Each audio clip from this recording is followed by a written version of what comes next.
Muy buenos días a todos, espero que estén muy bien. El día de hoy tenemos el gusto de tener con nosotros a la doctora Laura González, que está en estancia postdoctoral en la Unidad Guerrero Negro de nuestro centro. Ella nos presentará el día de hoy el tema del estado actual de los bancos silvestres de almeja de Mano León en la laguna Ojo de Liebre, aquí en Baja California Sur. Entonces, pues le agradecemos mucho que nos comparta parte de su investigación. Y sin más, doctora Laura, adelante, queda en tus manos la presentación. En un ratito nos vemos para ver qué preguntas te podemos hacer sobre este interesante tema. Adelante. Perfecto.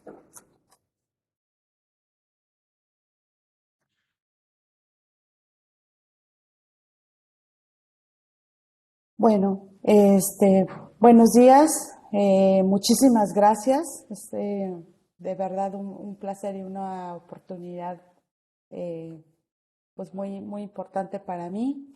Voy a hacer ahorita la presentación para platicarles un poquito, hacerles un poquito de historia acerca de qué es cuál es el estado actual de los bancos silvestres de la almeja mano de león. Eh, la almeja mano de león, pues esta ha sido una de las especies que ha tenido una gran importancia desde el punto de vista comercial. Su población, en el 2011, su población, toda la parte comercial de esta pesquería, pues estuvo en su auge. A partir del 2011, la población vino en decremento. Son muchos los factores en los cuales se pudo inferir cuando se hicieron los estudios, como la sobreexplotación de la especie, algunos cambios ambientales y algunas enfermedades. Esto impactó las actividades de pesca en la laguna Ojo de Liebre a tal grado que actualmente la extracción se encuentra en veda permanente, porque esta población de almejas no se pudo recuperar y vino una caída de la pesquería a tal grado que aún se considera en veda permanente, se encuentra en veda permanente. Eh, las causas principales en el 2011-12 fueron, desde el punto de vista biológico, pues fue el que estas presentaban ampollas de lodo, que es toda esta parte aquí en la parte de las conchas. La parte de las orillas estaban completamente ennegrecidas por algunas bacterias, perdieron la forma completamente, se fueron como enroscando, no crecían de alguna manera radialmente. El problema es que también se abrían, no tenían fuerza los callos para de alguna manera el músculo abductor estar cerrando la concha. Aparecieron unas ampollas de lodo que se encontraban aquí, la parte de adentro de la concha, y también a esto se observó como un poliqueto polidora fue entrando en las conchas junto con una esponja que se encuentra, esta parte de aquí está la esponja y las malformaciones de las conchas.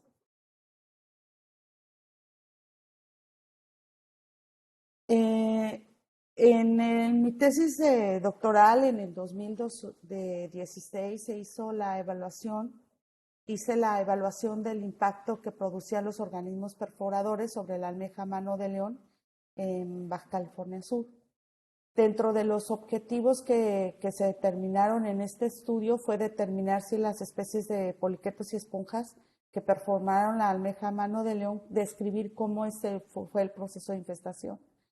Evaluar también cuál fue el grado del daño producido en las valvas de la almeja y analizar también la parte de la variación espacio o sea, ver cómo está, en qué lugares de los bancos había más, menos, y las condiciones ambientales de estos organismos perforadores en la zona de estudio. Y bueno, el problema con respecto a esta pesquería, pues sí fue muy impactante. Vean ustedes esta gráfica, pues creo que dice muchas cosas por sí sola. La enfermedad, cómo fue disminuyendo la población y el impacto socioeconómico que representó en su momento, ¿no?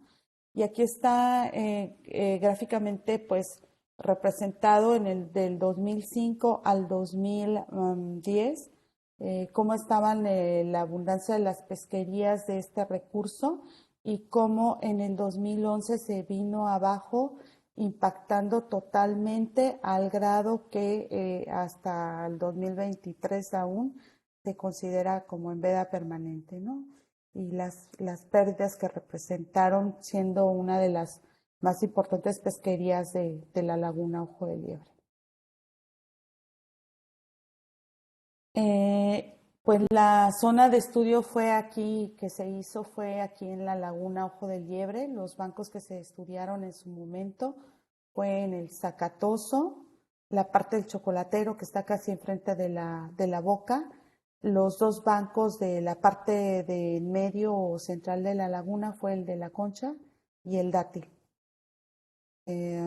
Los muestreos se llevaron a cabo durante el 2015 al 2016 en estos 4 bancos de importancia comercial para los pescadores. Mensualmente se recolectaron 30 ejemplares de los bancos. Vean ustedes cómo estaban. Y se llevaron al laboratorio de la unidad de Guerrero Negro, en donde desarrollé este proyecto de trabajo de investigación doctoral, en donde se tomó la biometría de las almejas con la ayuda de un vernier. Posteriormente también se estuvieron pesando cada uno de los órganos blandos del cuerpo, como es el peso de la glándula digestiva, el peso del músculo abductor, y se midieron las almejas en lo que es el largo, el ancho y el alto. Posteriormente también se hizo un análisis de la valva superior e inferior para ver en dónde había mayor afectación de la parte superior o en la parte inferior, y se trituraron las conchas para estar sacando los poliquetos que están en esta parte de aquí, en la parte de la orilla, la parte de en medio, o afectadas totalmente las conchas, y las esponjas, que es esta parte amarilla, y aquí hay una polidora saliendo de la concha, y esta es la parte intermedia de la almeja. El proceso de infestación del efecto por parte de la polidora, que es una especie nueva, hay un artículo ahorita que está se va a someter este año. Resulta que este poliqueto, esta polidora, es una especie nueva. Entonces el proceso de infestación pues es por dos mecanismos, un químico y un mecánico. Dentro del químico, pues esta polidora va a secretar fosfatasas ácidas y anhídridos carbónicos que van a ir debilitando lo que es la parte de la matriz cálcica de la concha de la almeja. Y la parte mecánica, que es algo muy interesante, el quinto cetígero del organismo está modificado en pequeñas palias, que son estas partes de acá, que son fotografías electrónicas de barrido, en donde se pudo ver los ganchos, que son los que utilizan para estar horadando y haciendo cavidades en la concha, y ya ellos acumulan lodo y lo ponen, hacen cavidades, y es lo que conocemos como ampollas de lodo en la concha. Entonces, y Por otro lado, también las esponjas van entrando, van sustituyendo los cristales de calcio de la concha, van perforando hasta hacer esta parte de aquí que hacen pequeños, haciendo porosa y quebradiza la concha. La almeja empieza a secretar una sustancia que se llama conquiolina para estar sellando constantemente las paredes de la concha y en ese momento ir disminuyendo pues el impacto o la entrada de la esponja y el poliqueto a las almejas, ¿no? Ese es el mecanismo en cómo entran estos organismos perforadores, ¿no? Tanto el poliqueto como la concha. La Cliona celata es el nombre de la esponja perforadora. Ok.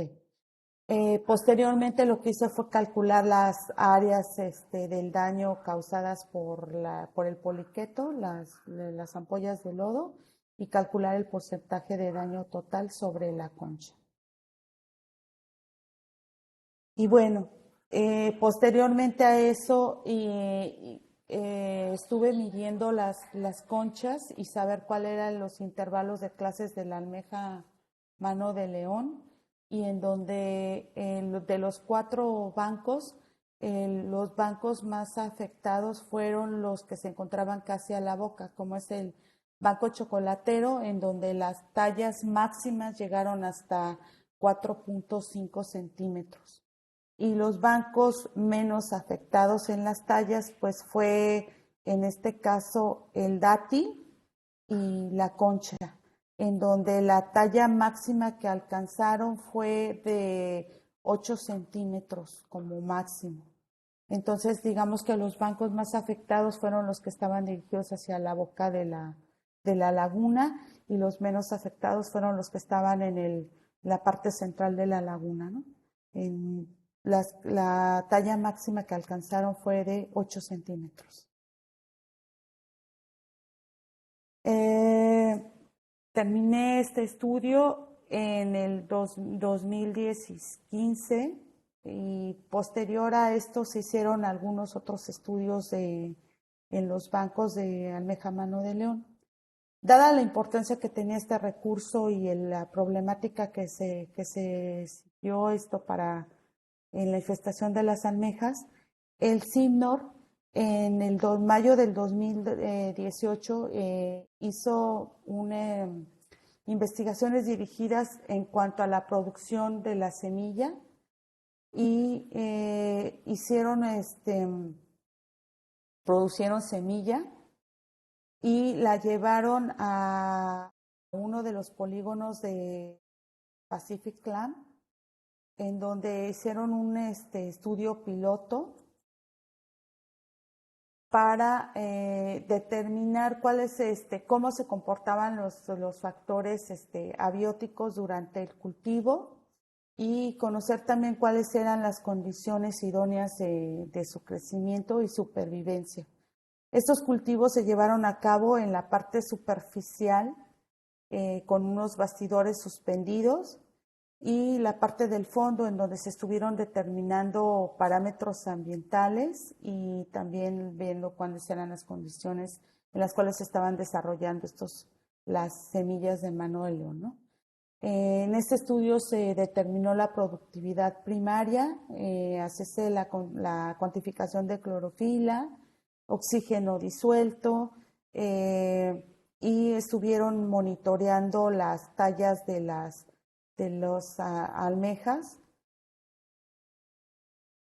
Y en las conclusiones de este estudio, pues se presentó una supervivencia del 42% en las profundidades superficiales del cultivo.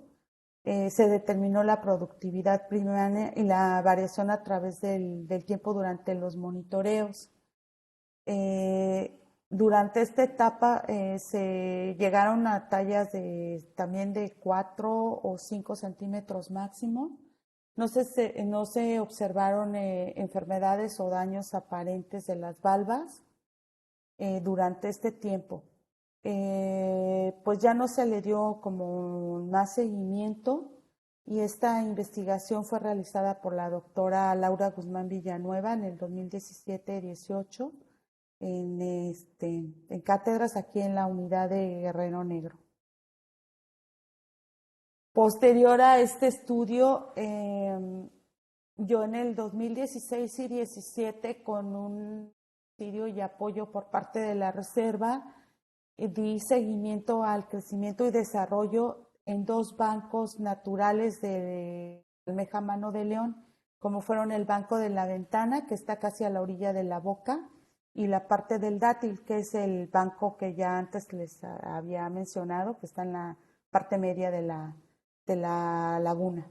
Lo que se hizo fue realizar un monitoreo de parámetros ambientales, como fue la temperatura, salinidad, pH y oxígeno disuelto como materia orgánica, y determinar también las clorofilas, ahí también en la laguna.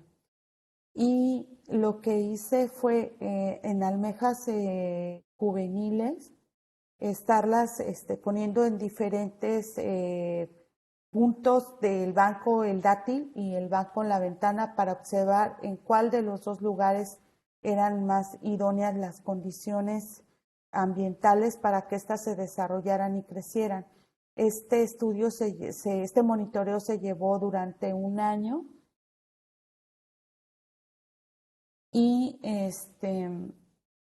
se hicieron los estudios de resultados de oxígeno, sedimentos, nutrientes, y las condiciones más óptimas fueron en el banco de la ventana, en donde se pudo comprobar que los organismos crecieron mucho más y en mejores condiciones, sin enfermedades, que en el banco del dátil. Aquí podemos ver algunas fotografías. Se estuvieron dando seguimiento, se les daban mantenimiento a las canastas suspendidas en líneas, en la parte subsuperficial y otras en fondo. Las que mejor crecieron o en condiciones fueron en la línea intermedia de la línea en donde estaban suspendidas las almejas. Como podrán ver, pues sí que tuvieron muy buen crecimiento en el banco de la ventana. También crecieron en el dátil, pero el crecimiento fue aún más lento. Aquí podemos ver las tallas del 2016 al 2017 que se les dio el seguimiento y alcanzaron hasta los 12 centímetros en la ventana. En la parte del banco almejero del dátil alcanzaron tallas hasta 12 centímetros, mientras que en la ventana sí alcanzaron algunas tallas entre 15 a 18 centímetros.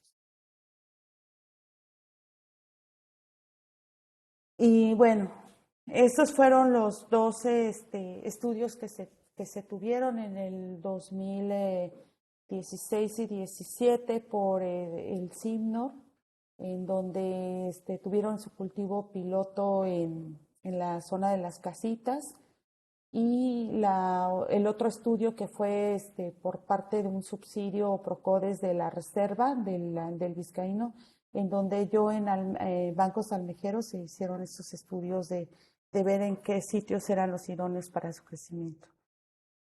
Posterior a eso, en el 2019, los acuacultores, debido a pues, que cada vez las pesquerías han ido en decremento y los problemas que se han presentado en la laguna, se unieron, son 12 cooperativas en la Unión de Acuacultores del Complejo Lagunar, ahí en la Laguna Ojo de Liebre. Y los objetivos principales de estos fue esta parte de la reconversión de la pesquería a la acuacultura.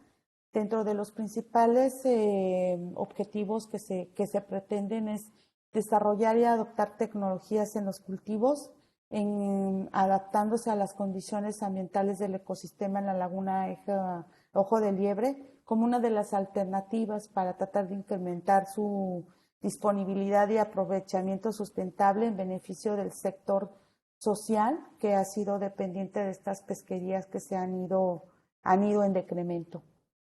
Y también pues generar alternativas de empleos en la región que ayuden a disminuir la tasa de desempleo que es muy alta y desarrollar una unidad de manejo acuícola pegada con las normas ambientales y que tenemos ahí que cumplir estando en la reserva de la biosfera, en donde tenemos que llevar a cabo una serie de normas y cumplimientos para poder operar ahí como parque acuícola.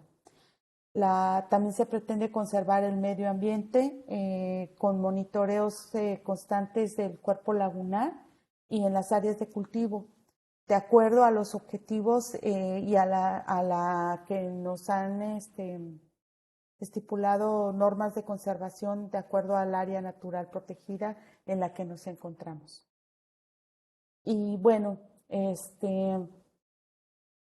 las, los servicios ambientales que prestan los cultivos de los moluscos bivalvos, pues es que pretendemos que esto sea altamente sustentable, que las densidades estén de acuerdo con la capacidad de carga del sistema y que se mantenga autorregulado con las especies silvestres, que las estructuras del cultivo se conviertan en sustratos de protección a muchas otras especies que se puedan llevar en etapa juvenil, hacer monitoreos constantes del agua para prevenir o de alguna manera determinar o tener medidas en cuanto a las cuestiones de contaminación.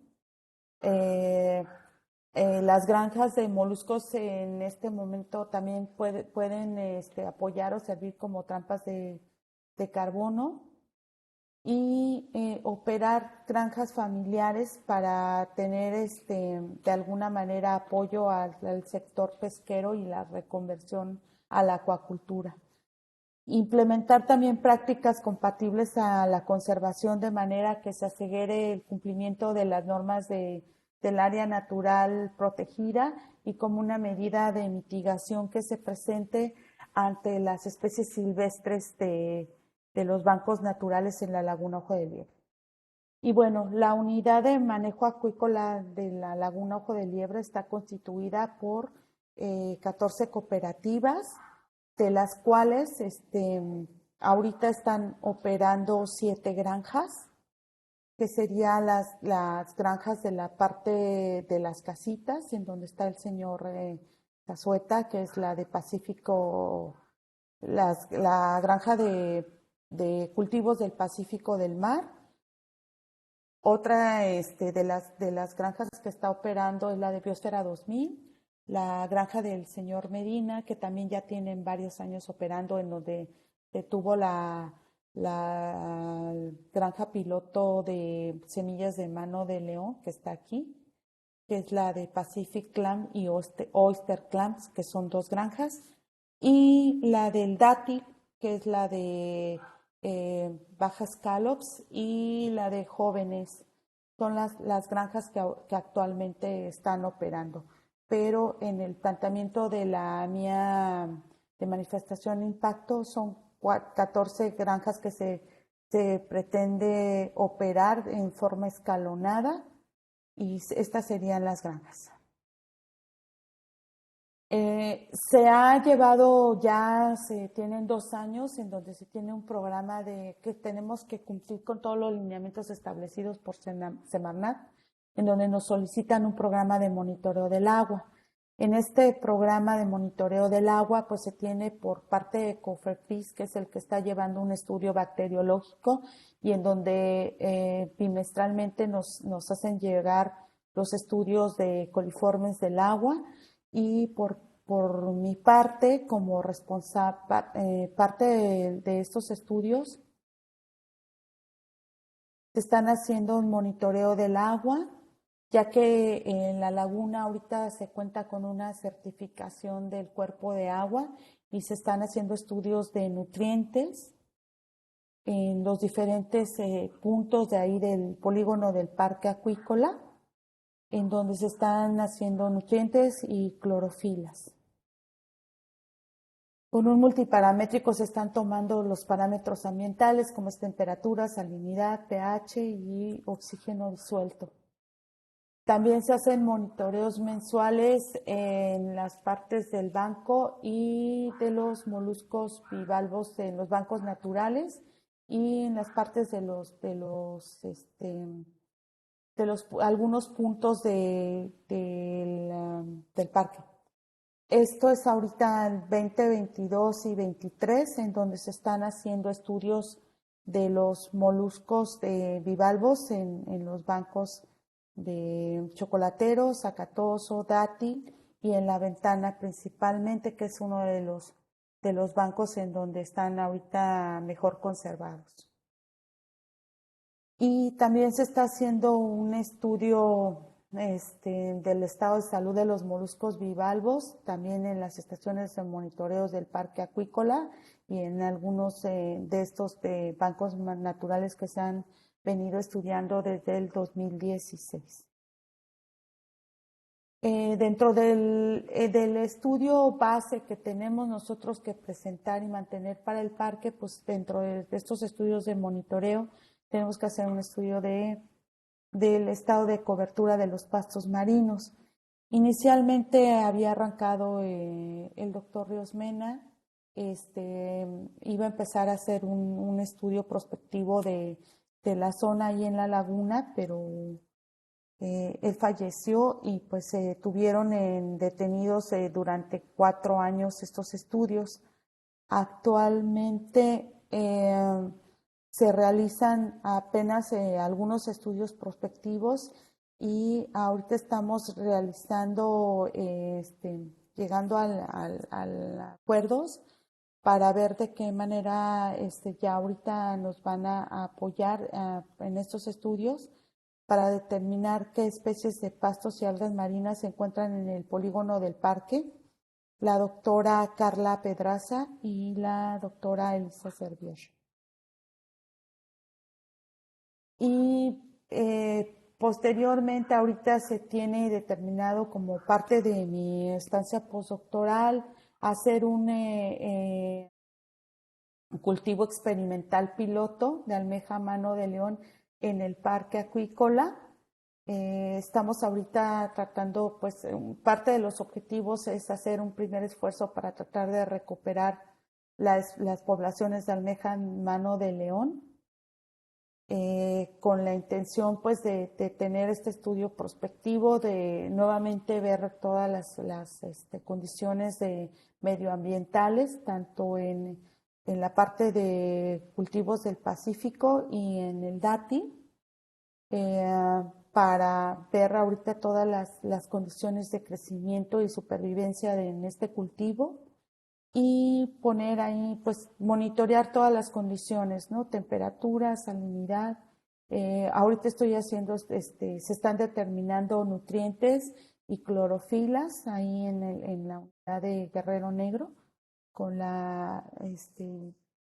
con Gaby Valle. Y también se va a hacer el estudio de la condición fisiológica de los tejidos de los organismos, estar viendo la presencia y estado de salud de estos mismos organismos y a ver monitoreos para productividad natural y calidad de agua en los sitios de cultivo.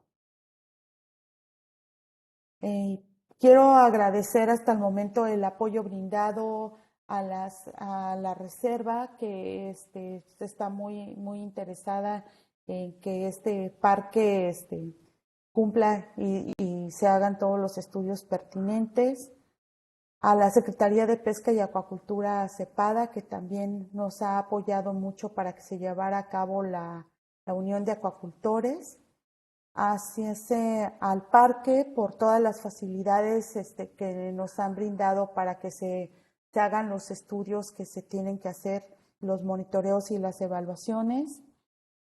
Incondicionalmente desde el desarrollo de todos mis estudios en doctorado a la unidad Guerrero Negro, que ha sido mi casa durante todos estos años, en donde he estado haciendo el desarrollo de estos estudios, a la unidad de La Paz del CIMNOR de Guerrero Negro, al doctor Racota por la oportunidad para poder seguir desarrollando todo este proyecto de investigación y al CONACYT por la beca brindada para el desarrollo de esta investigación postdoctoral. Muchas gracias y les agradezco y no sé, vamos a la sesión de preguntas. Gracias, les agradezco mucho por la presentación. Muchas gracias, doctora Laura. Agradecemos mucho que nos hayas presentado este tema interesante y a ver si que abrimos los micrófonos para las personas que gusten hacer preguntas sobre el proyecto. Tenemos tiempo, entonces ahora sí que por favor vayan levantando la mano para irles dando el turno de hablar. Esperamos también que en Guerrero Negro ahorita estén lo mejor posible después del paso del huracán. Y pues bueno, ojalá que todo esté bien por allá. Bueno, compañeros, esperamos que vayan levantando la mano para que nos siga platicando sobre el tema o si tienen alguna duda sobre el tema, aprovechar la conexión con la doctora Laura González.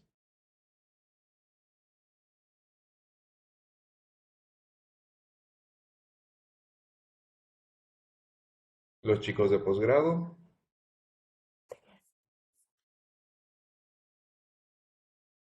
Ok, Alejandro Rojas Figueroa, adelante. Buenos días, ¿me escuchan bien? Sí, sí se te escucha bien. Buenos días. Adelante. Ok, perfecto. Buenos días. Bueno, primero agradecer la presentación de la doctora Laura. Muy interesante el tema. Eh, Tengo básicamente dos preguntas. ¿Tienen alguna hipótesis o a qué atribuyen la presencia de esponjas, mayor cantidad de poliquetos en los organismos? ¿Es esa la principal causa, digamos, de la reducción en los bancos? ¿De qué tipo es esa, digamos, ese origen antrópico, contaminación o simplemente cambio climático? Y lo otro es si dentro de la estrategia para recuperar los bancos, han intentado o tienen pensado ver los procesos de captación natural y generalmente, de acuerdo a lo que conozco un poco relacionado con los pectínidos, en el caso de Chile, generalmente trabajan cercanos a los bancos naturales para sostener la actividad de cultivo a través de la captación natural, que le significa también un ingreso de semillas importante y que además también de buena calidad y logran mantener, digamos, una variabilidad o un pool genético más amplio que solo limitarse a cultivar en hatchery. Esa sería mi pregunta.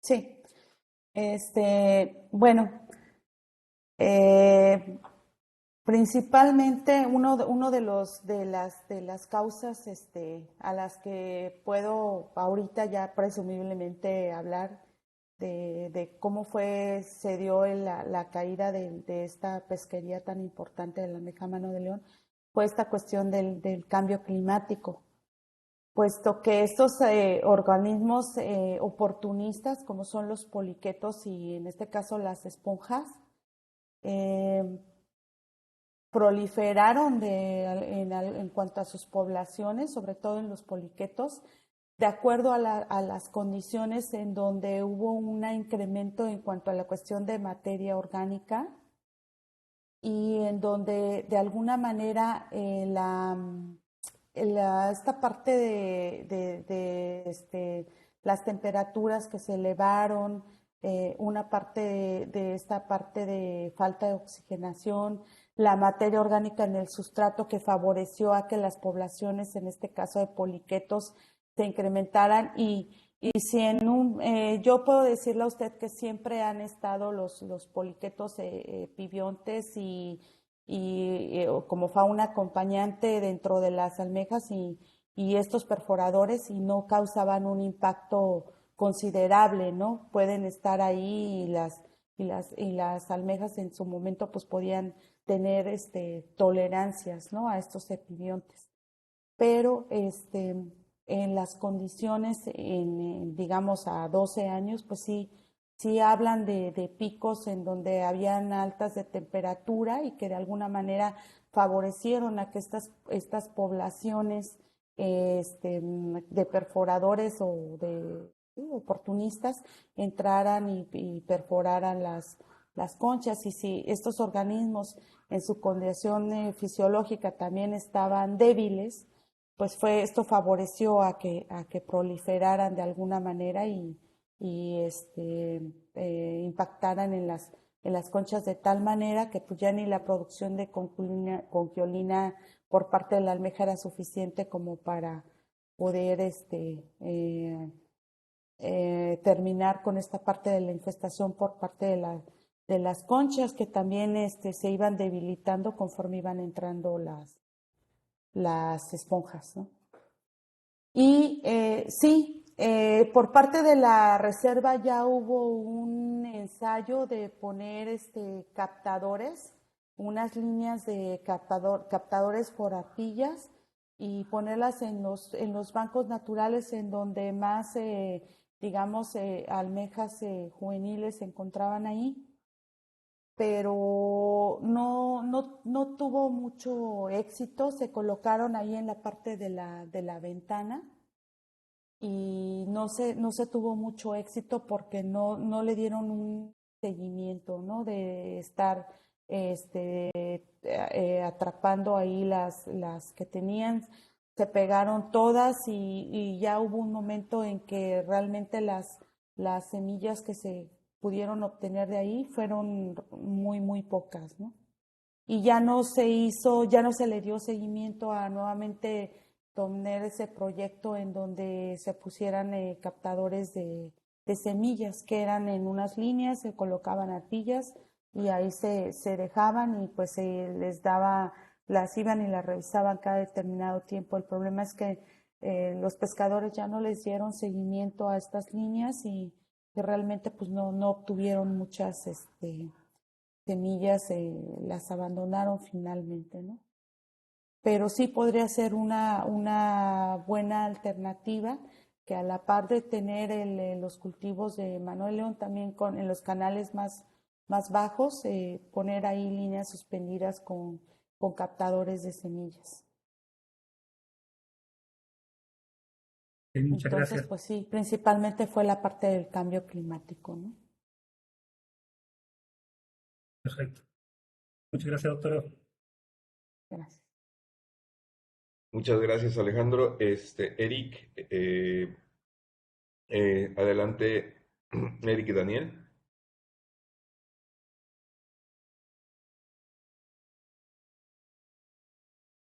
Muy buenos días. Gracias por Buenos su días. presentación. Pues mi pregunta muy relacionada a la anterior, de hecho era una de mis preguntas que tenía de cuáles eran los factores que había influido en la proliferación de estos oportunistas, pero muestra que en diferentes zonas de la laguna pues hay, ah, ¿cómo sería? Zonas en las que disminuye la presencia de estos patógenos oportunistas, ¿no? Sí. Eso también, o sea, ahí es donde se dieron cuenta que esto está asociado principalmente a lo que menciona de la materia orgánica y la temperatura, o sea, son los factores que difieren del resto de los puntos de estudio.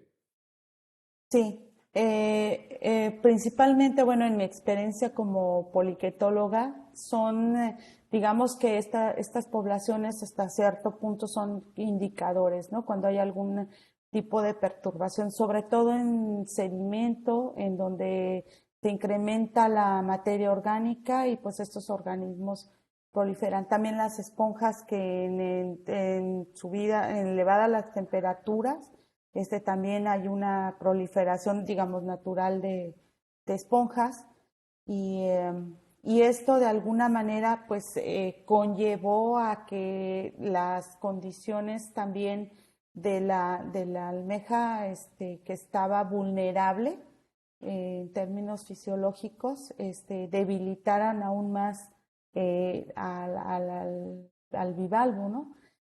También en la parte de la boca, tenía una coloración negra, que era lo que de alguna manera también debilitaba la concha, que llegaba un momento en que estaba completamente podrida, ¿no?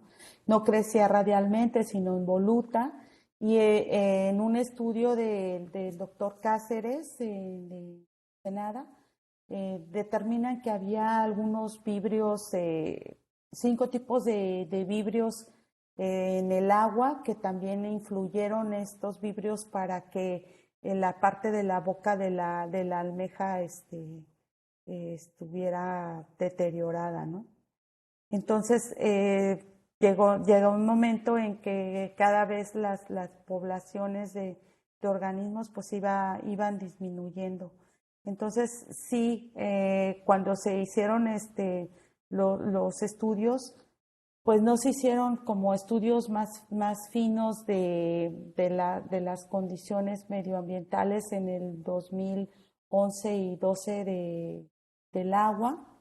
Entonces, solamente esos estudios del doctor Cáceres, en donde determina que habían vibrios que estaban en el agua. Yo cuando llegué a hacer el estudio de la almeja para ver el proceso de infestación, pues ya fue cuando empecé a ver en qué temporadas había qué números de poliquetos y esponjas en los bancos, ¿no? Que son los que estaban en ese momento proliferando y infestando a la almeja. Muchas gracias. Gracias, Eric. El doctor Eduardo Quiroz, adelante. Hola Laura, ¿qué tal? Hola, ¿Cómo estás? mucho ¿Cómo gusto. te ha ido? Muy bien. Qué, Aquí qué seguimos. bueno, eso es bueno y sobre todo con la mano de león estoy viendo que no la soltaste nunca. No, Oye, Laura, fíjate que yo tengo unas dudas. sí, Recuerdo que uno de los bancos más importantes era el de la Ventana y el Zacatoso. sí. Muchos intentos se hicieron por hacer cultivos en esos bancos. Desafortunadamente, como bien dices, las condiciones climáticas u otras cosas, entre que no, el conflicto que había entre pescadores y la salinera no lo permitía y otras cosas. Pero en una plática, precisamente, no sé si sigue Pepe Sainz ahí metido en esto, Sí. él elaboraba que el Zacatoso y la Ventana y medio el Dátil eran de los mejores bancos en los cuales se podían instalar. ¿No lo han intentado en cualquiera de esos tres bancos de nuevo? Sí, en la ventana. En la En la Ventana, ¿y ventana, cómo les fue? digamos que es el banco en este momento que es el que está mejor conservado, con muy buenas condiciones. De hecho, ahorita las almejas silvestres que están ahí en la ventana, pues están recuperándose, ya están como en estado de salud, están muy bien. De hecho, pues ahorita ese era el planteamiento de trabajar en esa parte del banco, ¿no? El detalle es que está muy alejado a la línea de costa y nosotros como parque acuícola pues solamente llegamos hasta la parte del dátil. Y los permisionarios, pues ahorita es de donde están extrayendo todo el recurso, lo que hay. Ahorita ya, inclusive estaban hablando de que se hiciera una evaluación, imagínate, de mano de león ahí en la ventana, porque ahorita ya se empiezan a ver poblaciones de almejas mano de león de recuperación. Es que eso es lo que me acuerdo de Ujú. cuando me tocaba mostrar junto contigo esa zona. La Ventana era la mejor, de hecho eran los animales más grandes. Sí, Cuando estábamos con los de la Revivi, sí. no me acuerdo de sus nombres Tú y de este Porras, amigo que Jesús siempre, Porras. el Jesús Porras, Sí, buen Porras, siempre le apostábamos a la Ventana y él también junto con Pepe Sainz impulsaban mucho a la Ventana. sí. Eh, y yo lo veía más que nada por la parte bacteriana en esa época, de verdad era mucho menor la problemática bacteriana, sobre todo la ventana, pero es que es de los más alejados y se puede ser un poquito más controlados. Otro aspecto que creo que hasta la fecha no se ha evaluado y que siempre yo dije, le decía a Porras, al Güero, a Pepe Sainz y a los demás que estábamos metidos en esa época, el suelo. ¿Te acuerdas cómo se veía el impacto que tenía el suelo? Sí estaba muy, muy dañado. De hecho, estábamos tratando de impulsar de hacer unos estudios tanto de microorganismos como de calidad del suelo y se veía demasiado diferente en ese entonces, me acuerdo, en el dátil y la ventana. Eran los mejores suelos que había. Y luego el otro problema es que no se pudo concluir por lo de la ballena, no lo Sí, permitía. sí. ¿No han entrado también por ese lado del suelo? Hablando Sí, microbiológicamente y químicamente. sí. Ahorita esa es la parte que le comentaba, que me estaban preguntando, ¿no? Digamos que para estos organismos oportunistas y bacterias, no solo la columna de agua es muy importante, sino también el sedimento, porque presenta, cuando tiene altos niveles de eutroficación, hay también hay parte de anoxigenación, ¿no? Y eso es Sí, algo importante porque pues los organismos son filtradores, también son bentónicos y influyen de alguna manera alterando lo que es la parte del ecosistema, ¿no? Entonces, pues sí, claro. ahorita eso es lo que estamos tratando de terminar y ahorita pues había como esa acidez y parte de falta de oxigenación hizo que también pastos hubiera ausencia de pastos. Ahorita, en fotografías que se han estado tomando, por eso necesitamos hacer como un estudio base, de línea base, en donde se estén ahorita determinando pues todas estas cuestiones, ¿no? La parte del suelo, los pastos, que ahorita ya están como eh, repoblándose también de pastos en los lugares en donde no había. Hemos estado sacando ahorita fotografías, hubo un subsidio el año pasado en donde se hizo un monitoreo de moluscos bivalvos, que son el que presento ya al final de esta presentación, en donde se hace un monitoreo de moluscos bivalvos y se trata de también ver cuáles eran las condiciones ahorita, si hay pastos, algas, cuáles hay, y hacer un estudio de sedimento, que es algo también importante, de materia orgánica sobre todo, ¿no? Es decir, Sí, directamente. era de las cosas que siempre estábamos tratando de impulsar, la parte de la materia orgánica, los tratos, y pues bueno, me llegaron unas muestras precisamente por parte de Dinapesca, y de Sí, verdad, o sea, la cantidad que tienen de materia orgánica y esa carga bacteriana es impresionante, ¿no? sí, Tienen ahí por ahí uno que otros virus, en fin, tienen varias cosas. Pedro Sierra me estaba comentando que iban a tratar de impulsar algo de eso y pues se quedó hasta ahí.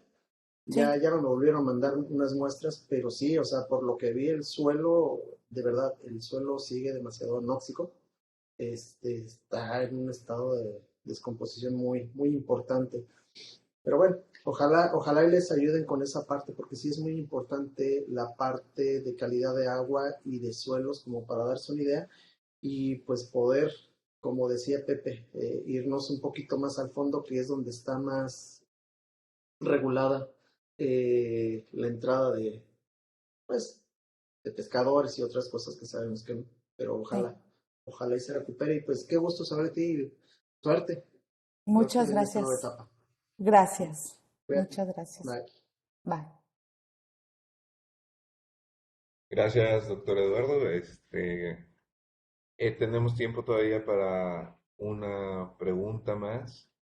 Si alguien gusta realizarla, el doctor Ili Recota, adelante.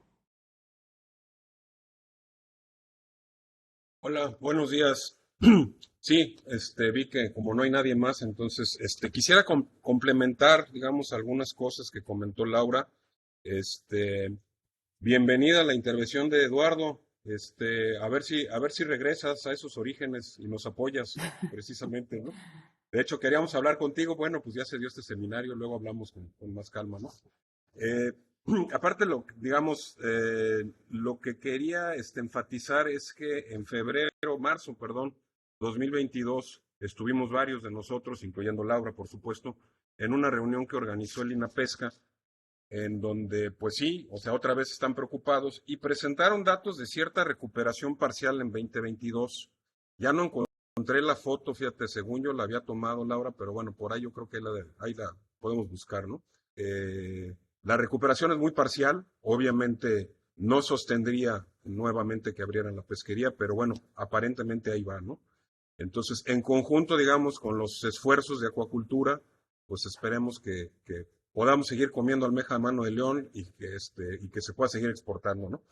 En ese sentido, también quería complementar un poco, ya que estás en agradecimientos, el papel muy importante, digamos, que ha tenido José Luis Ramírez, que lleva trabajando y produciendo semilla de mano de león desde hace como 20 años con los proyectos de la doctora Ana María Ibarra, es el que realmente nos ha estado apoyando con la producción de semilla, tanto en el ciclo que mencionó, que llevó a cabo Laura Guzmán en 2017-2018, como lo que pensamos hacer ahorita a partir del 2023, ¿no?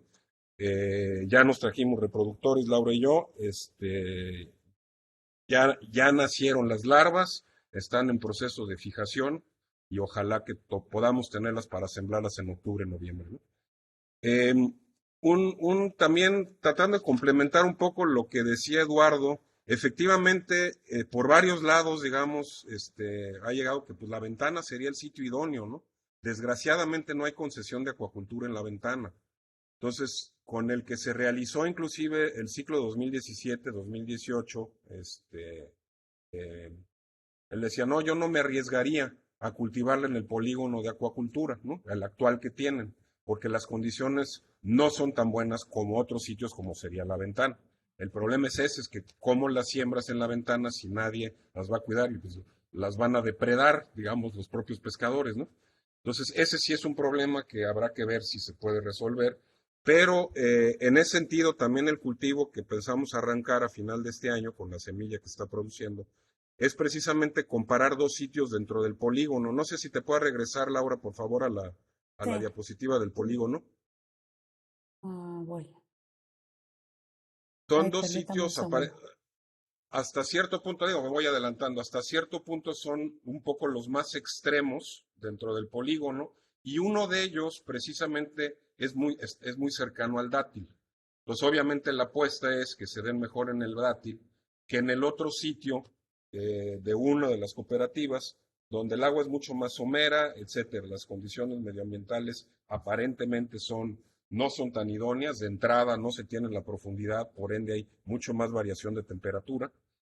Y el otro asunto que se piensa comparar, además de estos dos sitios relativamente extremos, son cultivo en suspensión versus cultivo en fondo. Esto también se hizo en 2017-2018, no hubo diferencias, pasó un poco rápido la diapositiva, Laura, pero no hubo diferencias como tal, pero es cierto también que ese cultivo se nos truncó al cabo de un año, cuando la idea es tenerlo pues mínimo año y medio, véase 2 años para que alcancen la talla comercial, ¿no? Entonces, precisamente, digamos, tiene que ver un poco con tus preguntas, Eduardo, ¿no? Para allá vamos y eres bienvenido a participar, ¿no? Un poquito el historial de esto, llevamos más de 10 años en esto, mucha decepción, digamos, cuando empezó el problema y muchos de ustedes, a lo mejor la mayoría son jóvenes, son estudiantes, no lo vivieron, pero en 2012, 2013 hubo toda una crisis, ¿no? Con el problema de Mano de León, vinieron los pescadores, le hicieron un plantón al gobernador, todo el mundo andábamos de cabeza, tanto las instituciones académicas como los gobiernos. El INAPESCA fue, efectivamente, como lo dijo Eduardo, era el que estaba tratando de llevar la batuta. La realidad es que las causas nunca las supimos bien, pues, en aras, digamos, de tratar de dilucidar las causas y encontrar alternativas, pues se pidieron muchos apoyos, nunca llegaron los apoyos, Entonces, realmente fueron iniciativas relativamente aisladas, de bajos recursos, con pocos recursos, y pues ahorita estamos tratando de retomar un poquito esto, gracias efectivamente a la gran experiencia que tiene Laura ya. Afortunadamente también se le otorgó la beca de postdoc, lo cual está aceitando un poquito esto. Y sobre todo yo quisiera felicitar a Laura todo el trabajo que ha hecho y que por el momento, digamos, si bien del lado científico no pudimos hacer gran cosa, pues solitos los pescadores se fueron reorientando, reconvirtiendo, como dijo Laura, y tienen por lo pronto este polígono de cultivo de ostión ahora, pero que ojalá se diversifique en el cultivo de otros moluscos bivalvos, particularmente mano de león, ¿no? Pero lo primero que hay que establecer si las condiciones en ese polígono son las adecuadas, ¿no? Pues sí, por mi parte es todo, era tratar de redondear un poco, ¿no? Muchas gracias, doctor Recota. No sé si alguien más tenga alguna pregunta rápida. Nos quedan poquitos minutos, casi nada. Si no es así, pues la verdad que está muy interesante y es un esfuerzo de muchos años este trabajo y pues bueno, se van a seguir sumando yo creo que esfuerzos ahí con Eduardo y con otras personas que estén interesadas. Le agradecemos mucho a la doctora Laura González su presentación, su intervención en esta semana. Voy a detener la grabación en este momento. Gracias.